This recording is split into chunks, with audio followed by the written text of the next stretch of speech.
our friends in the United States and India, around the world who are celebrating the Festival of Lights.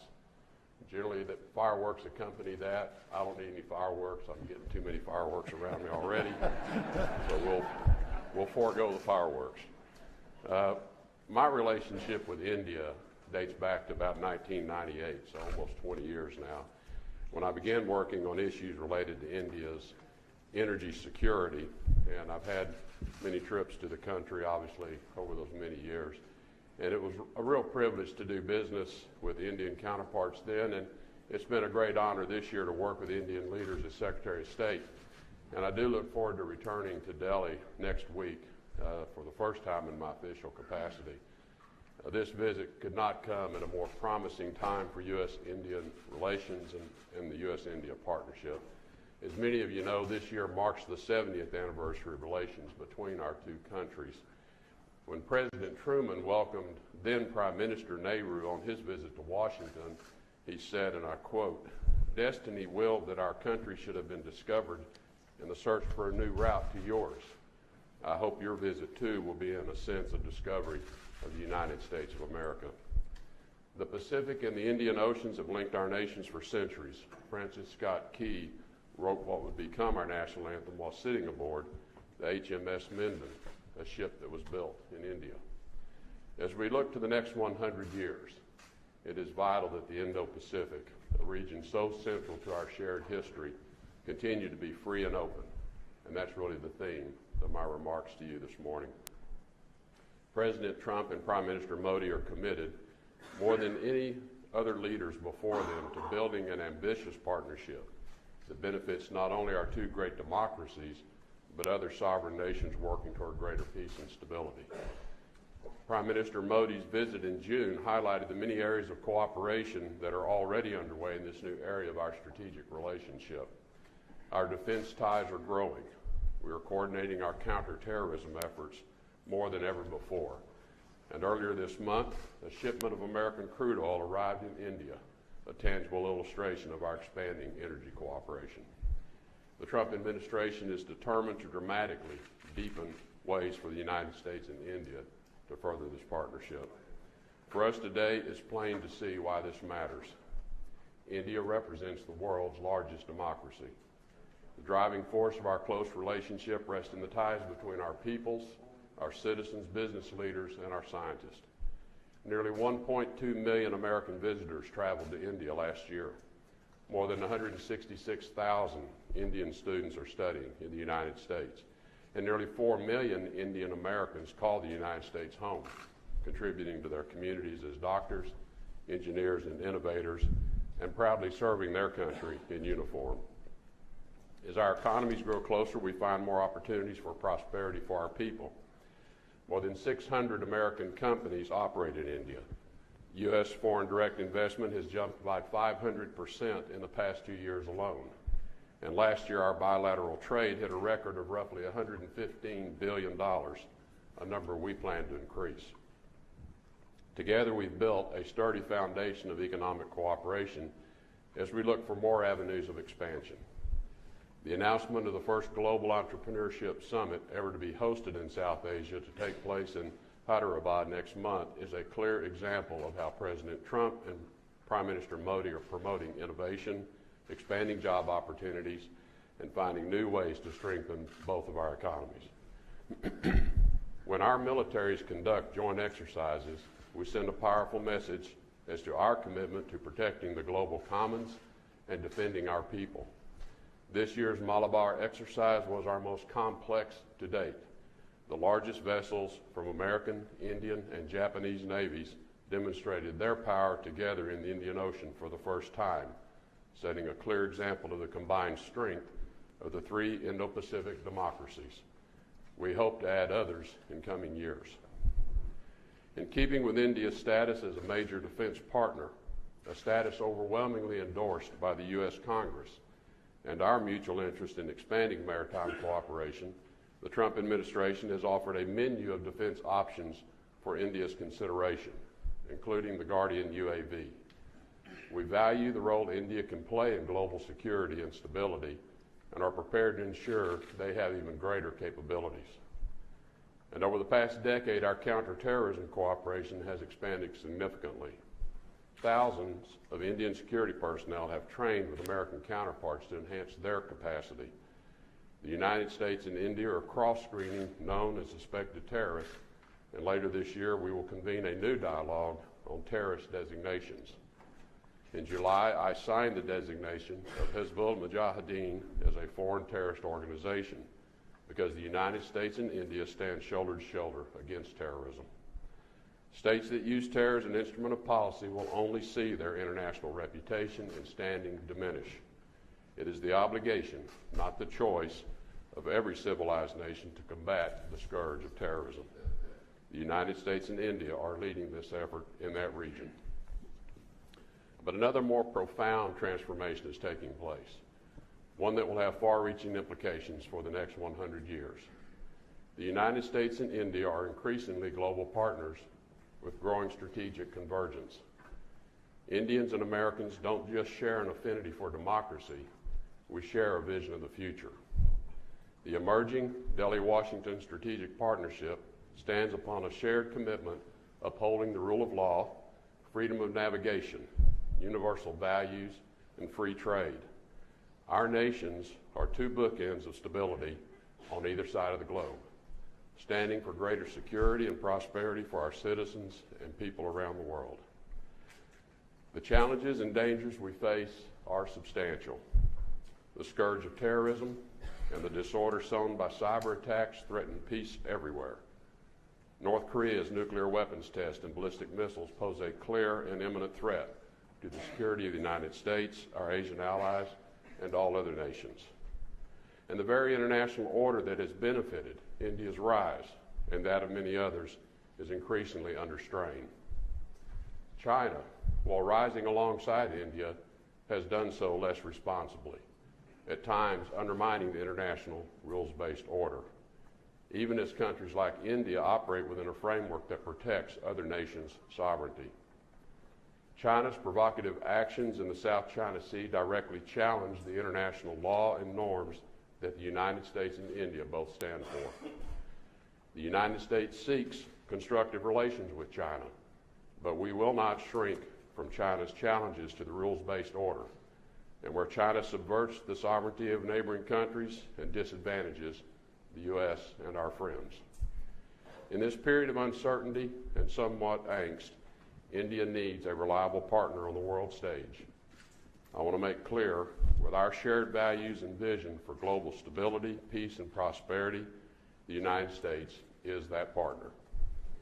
And with India's youth, its optimism, its powerful democratic example, and its increasing stature on the world stage, it makes perfect sense that the United States, at this time, should seek to build on the strong foundation of our years of cooperation with India. It is indeed time to double down on a democratic partner that is still rising, and rising responsibly for the next 100 years.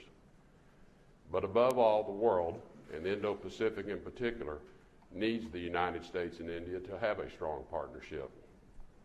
India and the United States must, as the India saying goes, do the needful. Our two countries can be the voice the world needs to be, standing firm in defense of a rules-based order to promote sovereign countries' unhindered access to the planet's shared spaces, be they on land, at sea, or in cyberspace.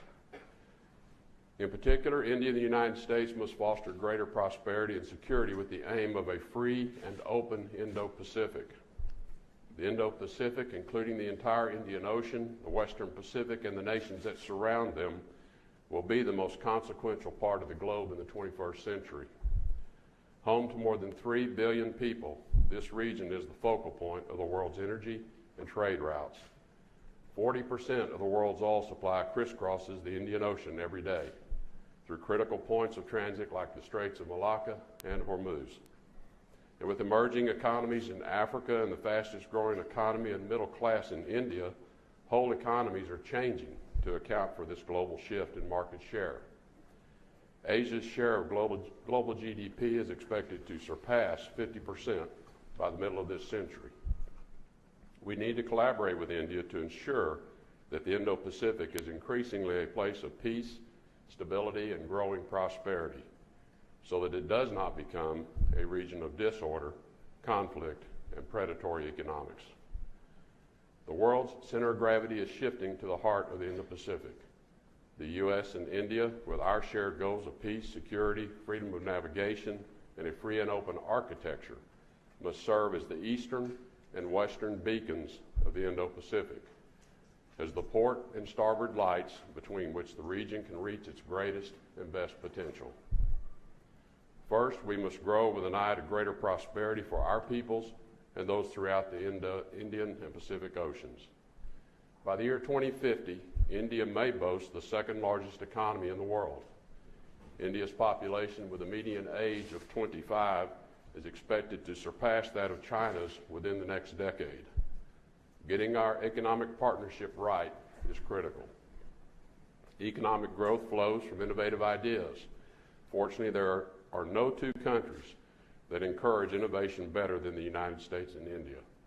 The exchange of technologies and ideas between Bangalore and Silicon Valley is changing the world. Prosperity in the 21st century and beyond will depend on nimble problem solving that harnesses the power of markets and emerging innovations in the Indo-Pacific. This is where the United States and India have a tremendous competitive advantage.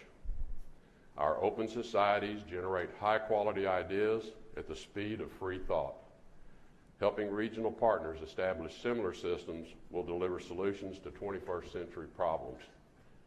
For that to happen, greater regional connectivity is essential.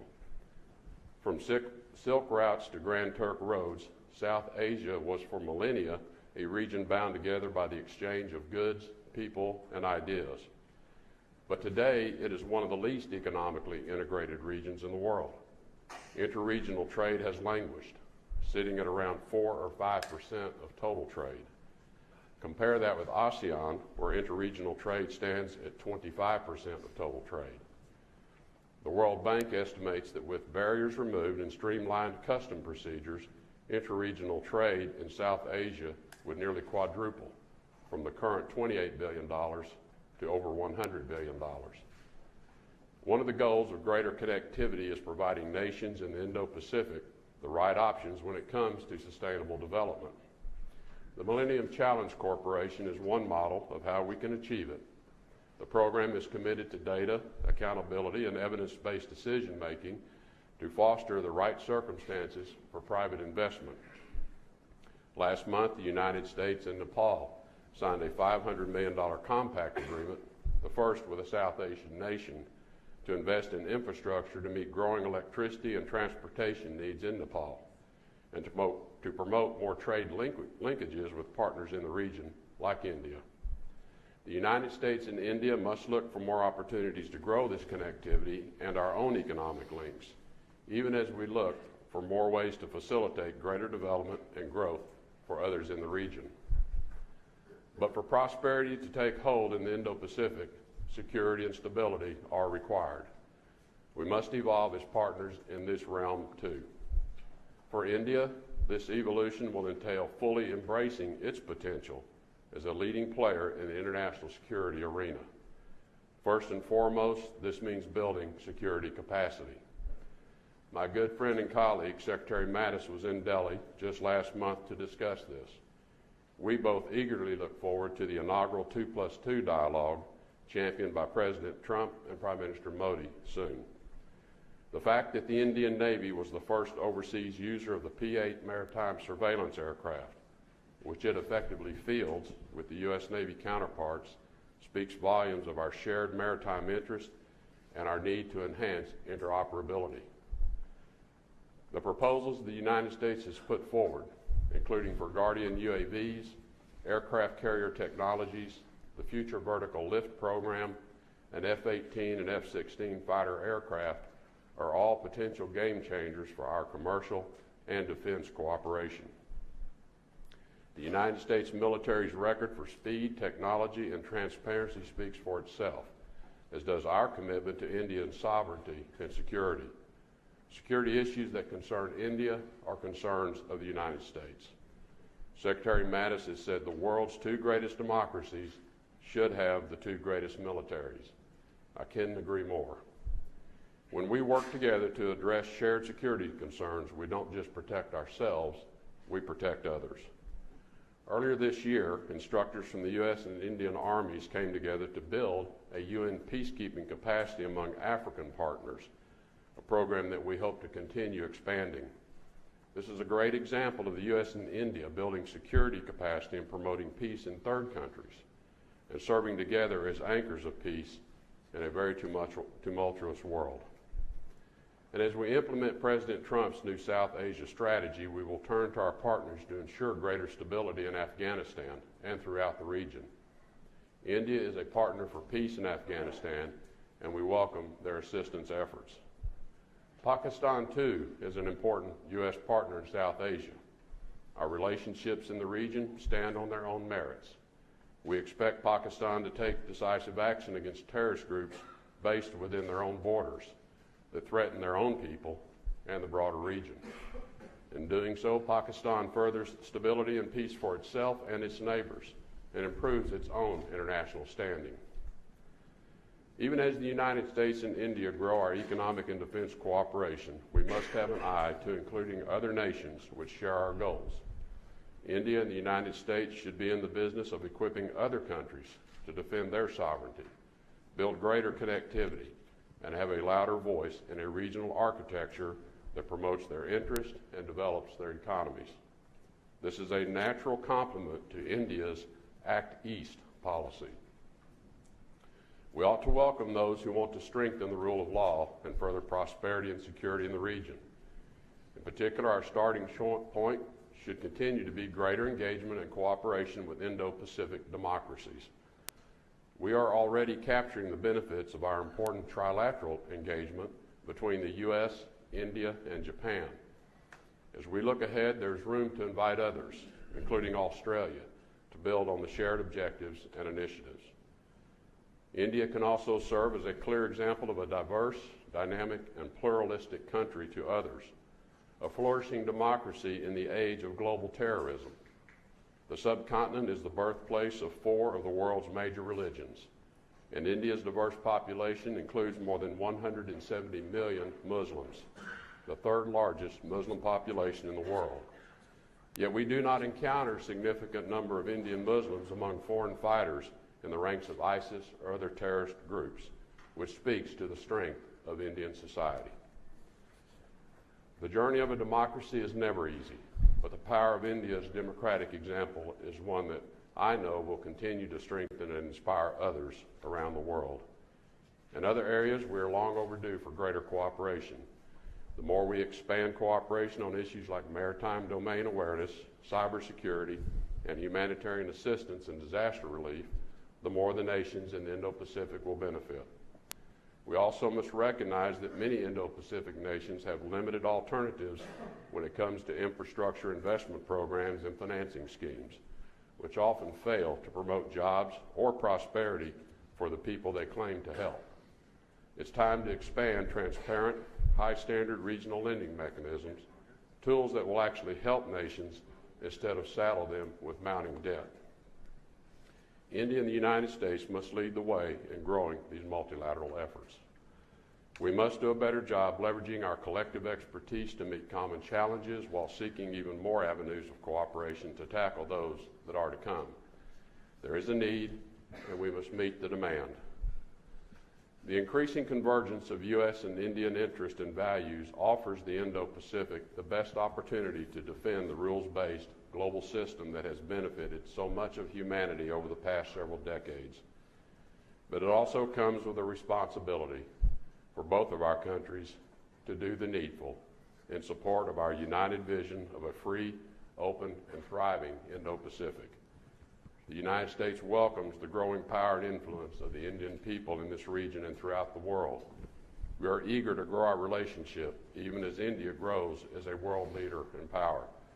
The strength of the Indo-Pacific has always been the interaction among many peoples, governments, economies, and cultures. The United States is committed to working with any nation in South Asia or the broader region that shares our vision of an Indo-Pacific where sovereignty is upheld and a rules-based system is respected. It is time we act on our vision of a free and open Indo-Pacific supported and protected by two strong pillars of democracy, the United States and India. Thank you for your kind attention.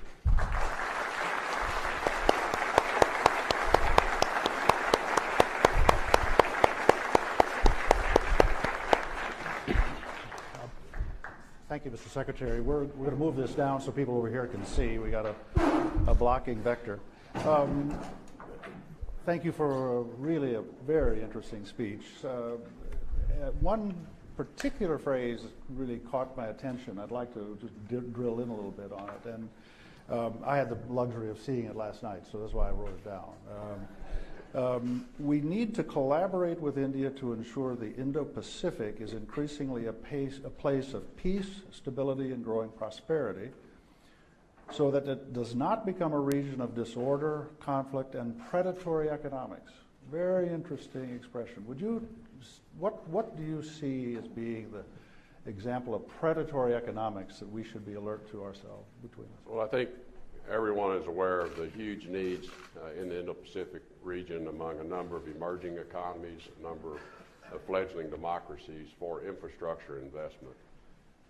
And it is important that those emerging democracies and economies have alternative means of developing both the infrastructure they need, but also developing the economies. We have watched the activities and actions of others in the region, in particular China, and the financing mechanisms it brings to many of these countries, which result in saddling them with enormous levels of debt. They don't often create the jobs, which infrastructure projects should be tremendous job creators in these economies, but too often foreign workers are brought in to execute these infrastructure projects. Financing is structured in a way that makes it very difficult for them to obtain future financing, and oftentimes has very subtle triggers in the financing that results in financing default and the conversion of debt to equity. So this is not a structure that supports the future growth of these countries. We think it's important that we begin to develop some means of countering that with alternative of financing measures, financing structures. And during the East Asia Summit, Ministerial Summit in August, we began a quiet conversation with others about what they were experiencing, what they need, and we're starting a quiet conversation in a multilateral way with how can we create alternative financing mechanisms. We will not be able to compete with the kind of terms that China offers, but countries have to decide what are they willing to pay to secure their sovereignty and their future control of their economies. And we've had those discussions with them as well. Secretary, just that really helps open up a new understanding that we all have to develop. If I could just ask, this seems to be an asymmetry because you ran a big corporation. For you to raise capital for a major project, you'd have to go to public markets, the discipline of a public market. And yet you were competing against state-owned enterprises that could turn to a central bank and get a no-interest loan or maybe just a grant. I mean, this is a profound asymmetry that we have to deal with. It may go beyond just new financing instruments. How are you thinking about it? Well, I think in many respects it is the case that has to be made to these countries that need the infrastructure financing, that they really have to think about the long-term future of how do they want their country and their economies to develop. And in many respects, those were similar to the kinds of discussions and arguments that we would make back in my private sector days, that here are all the other benefits you receive when you allow investment dollars to flow to you in this way. You retain your sovereign control. You retain complete control over the laws and the execution within your country. And that should have significant value to them as they're thinking about the future. And so while it is on a direct competitive basis, it's hard to compete with someone who's offering something on financial terms that are worth, a few points on the lending side. But we have to help them put that in perspective of the longer term ability to control their country, control the future of their country, control the development of their economy in a rules-based system. And that's really what we're promoting, is you retain your sovereignty, you retain your commitment to a rules-based order. We will come with other options for you. Great, thank you. And I apologize, Ambassador Singh is here. He's running a very dynamic embassy. I want to make sure that you knew he was here. And I'm going to ask a question he would ask, but he's not going to get to. And that is, you know, I was in India in August, and great enthusiasm in India about a growing relationship, but real frustration with the way in which we restrict India getting access to technology and this sort of thing. What would this is the ambassador's question. So, how are you going to fix that? Well, just so you know, he's not shy. He's asked that question, and we've had discussion about it. And I touched on it briefly in the prepared remarks in designating India as a major defense partner, and Congress's affirmation of that. I think, as everyone appreciates, the U.S. has the finest fighting military force on the planet.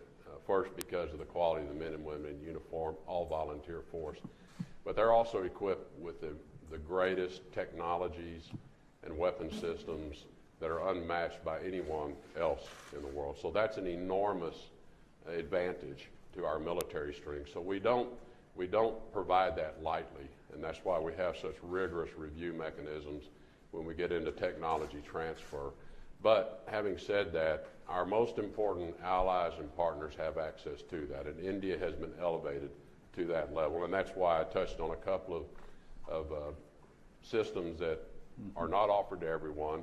The Guardian UAV system is an extremely technological piece of kit that we now are making available, and we're in discussions with India about other high-level weapon systems, and as I said, it's all to improve their capabilities to play this important security role that we know that they want to play in the region. So we're continuing to work through those systems in a very deliberate way while protecting America's competitive advantage in this area. I don't know how close you all listen, but the Secretary had a remarkable invitation, which is for the U.S. and India to jointly take a larger leadership role together in Southeast Asia. It was quite an important statement. You also indicated that there would have to be an evolving architecture of coordination. You hinted that it could revolve around expanding the U.S., Japan, India trilateral. You indicated maybe Australia. Is that going to be the architecture of America's engagement in this new strategy? Well, I think, as you heard me saying, if you think about the map, the Indo-Pacific all the way to the western coast of the United States, and that's the part of the map we're dealing with. India, this very significant and important democracy, pins one side of that map. Japan, another very important and strong democracy that we have very strong security relationships with, pinning this side of the map. But there's an important part of the South Pacific that also we think needs an important pinpoint as well. Australia, another very strong and important strategic partner, ally to the U.S., has fought in every war and has fought alongside us in every battle we've ever fought. The Australians have been there with us. So we think there are some useful conversations to have in the current trilateral relationship, which is very strong and effective, the India-Japan-U.S. relationship. So we're going to continue to explore how do we strengthen that architecture that really is about this Indo-Pacific free and open policy that we have, and how do we pin that in the proper places with our strongest, most important allies, and how do we strengthen those in this multi-party arrangement? India-Australia relations, how can they be strengthened? It has to be in everyone's interest, obviously. India has to see it in their interest. Japan has to see it in their interest. But it is going to be an evolving process as to how we create the security architecture which keeps this free and open Indo-Pacific region, creates the opportunity for nations to protect their own sovereignty, to have the opportunity to conduct their economic affairs without being threatened by others. And that's really what the architecture design is intended to do. I'm going to turn back to you as an energy guy. And last month, I should say, we had the Indian minister responsible for renewable energy was here. And this is a big push for India. Now, you're not the Secretary of Energy, but you know a lot about it. How do you think we could expand cooperation on energy issues with India? Well, I know there are any number of active programs within India India has huge energy needs, not just from the direct supply of energy, but also the infrastructure to distribute that energy and get it into, so that all Indians have access to that, both for their personal quality of life, but also to support economic growth and expansion. And I know CSIS has some particular programs that are exploring that as well, and those are all, I think, important avenues and mechanisms. The U.S. has a very important energy posture in terms of the technology that's been developed here across the entire slate of energy choices, from conventional to renewables and other forms of energy. And I think that's the value of the relationship, is within the U.S. Business community and our entrepreneurs and our innovators, we have a large slate of opportunities we can offer in partnering with India to meet those needs. And we're encouraging that. Again, we think the work that CSIS is doing is valuable in that regard as well, to create those relationships to provide that. It's another area of opportunity for U.S. businesses. As our Indian friends complain rightly about the restrictiveness of technology, American companies complain about how hard it is to do business in India. How is that conversation going to enter into your discussions? It has its ups and downs. And in the 20 years I've dealt with India, I encountered these same frustrations. I think India has undertaken a number of important reforms, and we want to acknowledge that. I think it's important that those efforts and that momentum be sustained. It's easy to take a few actions, you get a few reforms in place, and then say, okay, we're done, let's sit back. You're never done. You're never done. And that's my message to India, you're never done. Because the world around you is not sitting stagnant.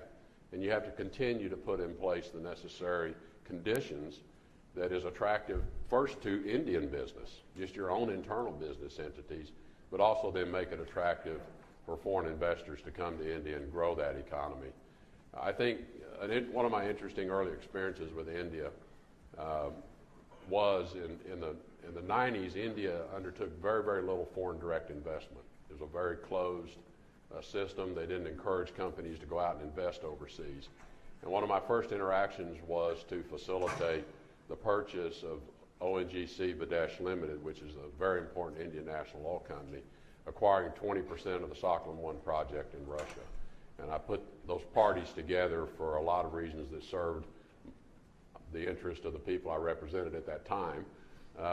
But it was an interesting discussion. I had a lot of conversation with the Indians in that process because they were not used to investing overseas. That resulted in me going to a business conference in Goa a couple of years later. They asked me to come over to meet with Indian businessmen that were being encouraged to invest overseas.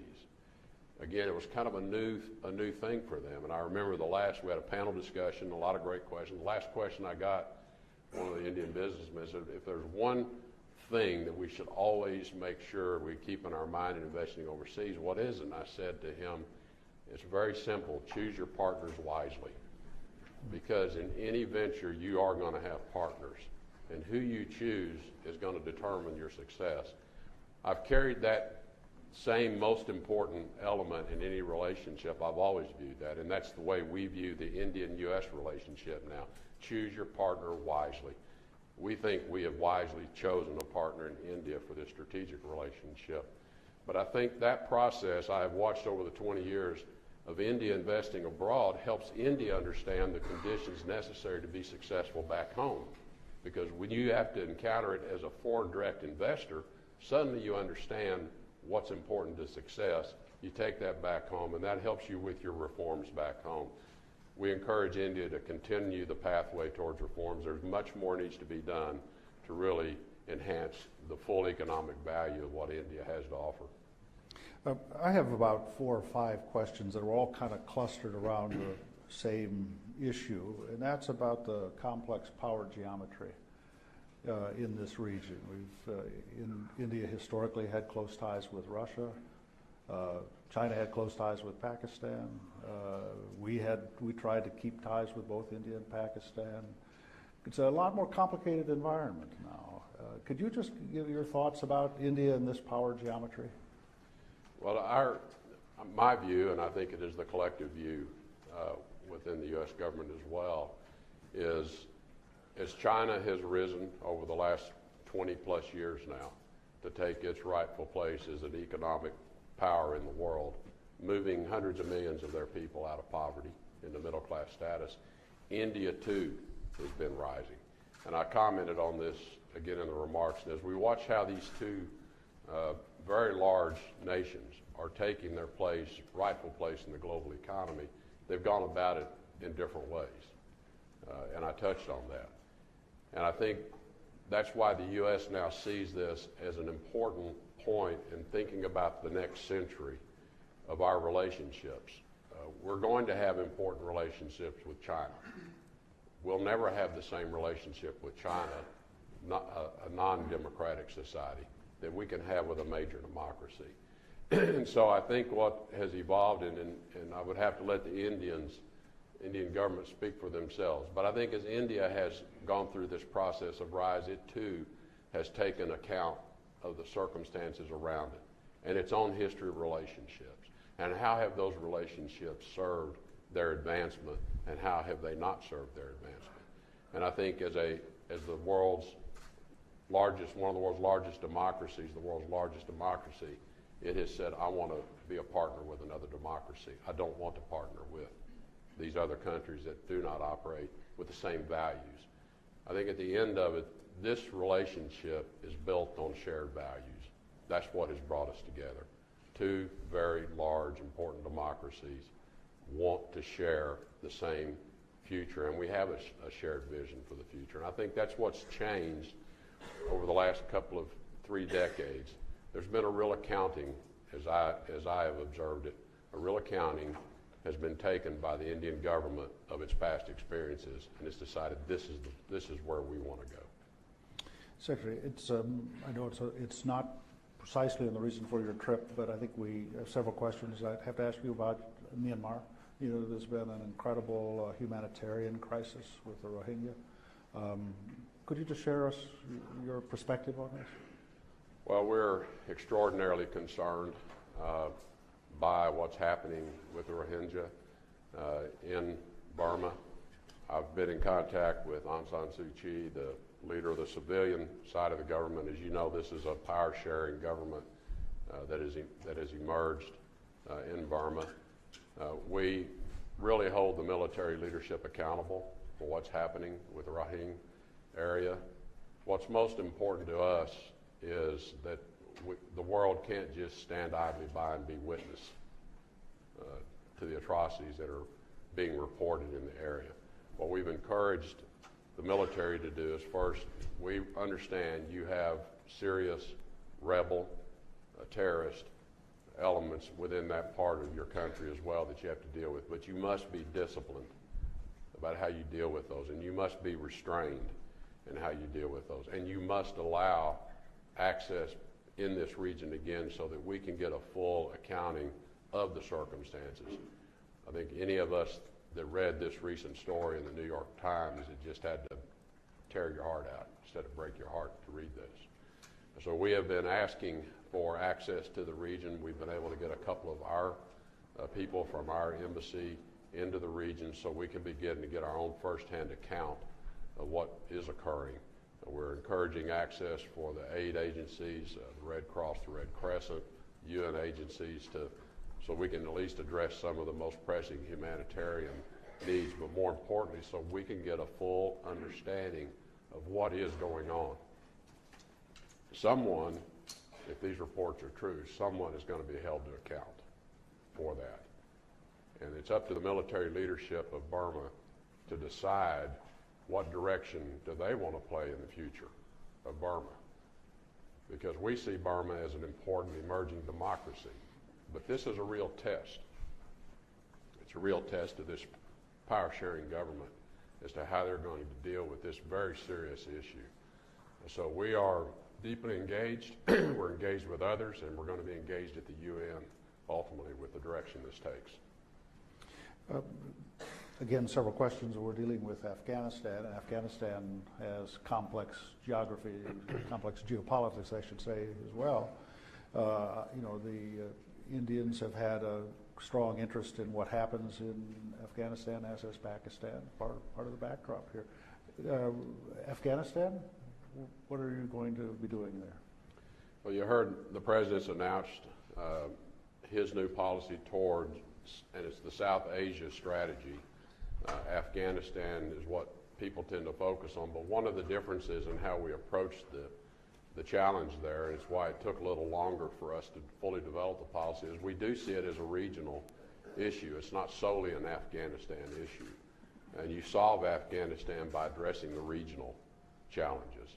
And Pakistan is an important element of that. India is an important element of how we achieve the ultimate objective, which is a stable Afghanistan which no longer serves as a platform for terrorist organizations. You know, our policy, quite simply, on terrorism is that we will deny terrorists the opportunity, the means, the location, the wherewithal, the financing, the ability to organize and carry out attacks against Americans at home and abroad, anywhere in the world. Well, clearly the threat to that policy finds its locus in many ways in Afghanistan.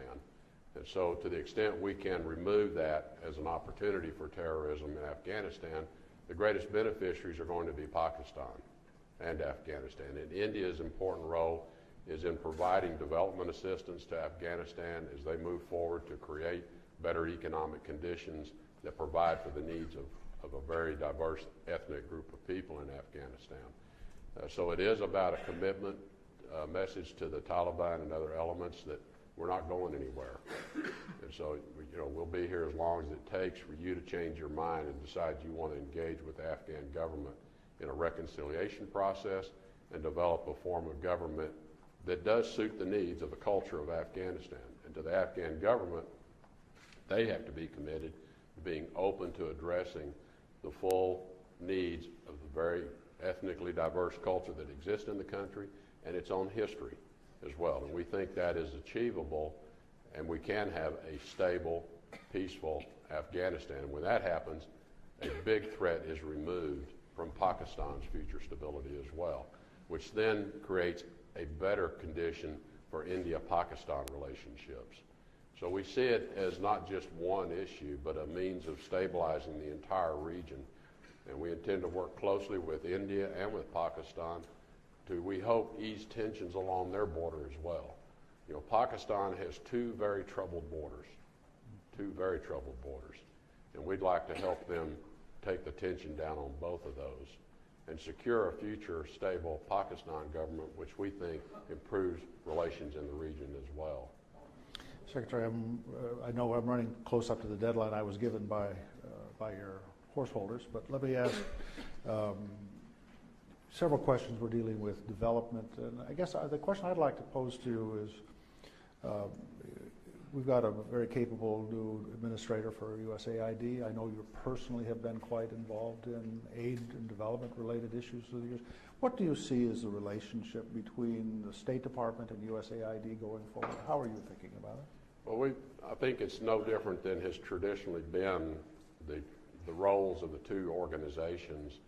State Department develops foreign policy, it develops the strategies and the tactics, and an important element of our execution of foreign policy is development aid and assistance, whether it be in direct humanitarian assistance, food programs to address dire needs, disaster response, or whether it's in developing democratic capacity and institutional capacity. So USAID is an important enablement tool of the foreign policy. They don't make policy, but they are critical to our execution of foreign policy. And that's really where we want that expertise to reside. And I view them as in many, using lingo of my prior life, they are a center of expertise when it comes to aid and development programs. Nobody does it better than they do. Not just directly, but they have tremendous organizational and convening capacity to work through other multilateral organizations, whether it's UN organizations, NGOs, direct in-country capability. They are really the experts in the world for doing that. They have the relationships, they have the contacts, they have the process, they have the procedures, and they're vital to our execution of foreign policy, and therefore they become integral to how we develop foreign policy, how we test its viability, and then how we lay out the plans, the strategy, and the tactics for executing against that policy. So that's the relationship, and one of the things we want to be sure is that everyone understands their roles and everyone understands what's not their role. On the State Department side, our expertise is the analysis, the assessment, the development of foreign policy, the carrying out of the diplomatic integration of all of that. USAID, though, they are really the experts, and the State Department doesn't have that expertise. It really resides over there. One last, I got a sign that said last question. Let me ask this last question. And in recent years, most secretaries of state have been policy people. They spent their life in the policy world. But frankly, through the history of the department, we've had a great number of business people have been in.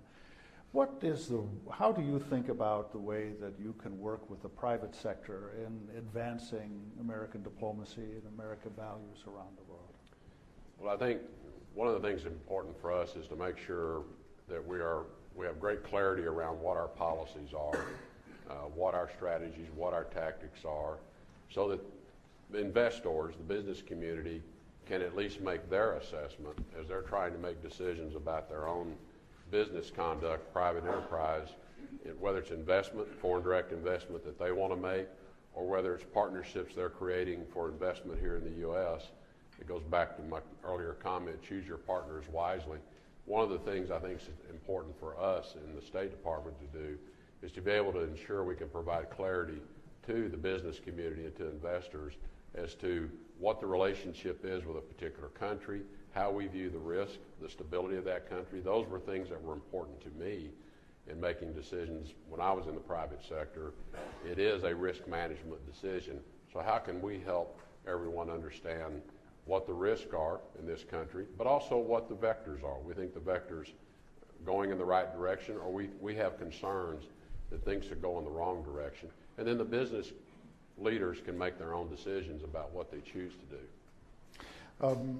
I think you all can see why I was so lucky for 11 years to have Secretary Tillerson on my board. He's a wise and thoughtful man. Would you please thank him with your applause?